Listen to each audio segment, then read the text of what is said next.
Hen Modryb Lil.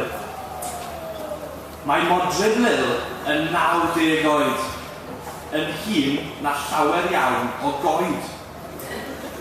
A chan oedd hi yr un oedran â chi, doedd na ddim trydan, roedd y tŷ bach tu allan. Dim mobiles, dim wifi, dim iPads, dim hi-fi, dim iPods bach gwynion, dim cyfrifiaduron, dim rhewgell chwaith na microdon, ac roedd y radio newydd sbon. Mi welodd hi'r ail ryfel byd a'r cwpanau byd i gyd. Wal Berlin yn cael ei chodi ac enwogion yn priodi.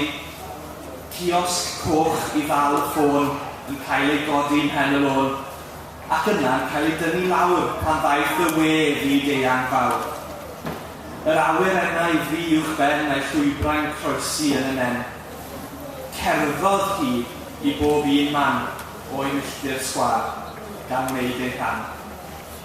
Be fyddwch chi di gweld, sgwn i, yn 2093, pan fyddwch chi yn 90 oed, yn hŷn na llawer iawn o goed.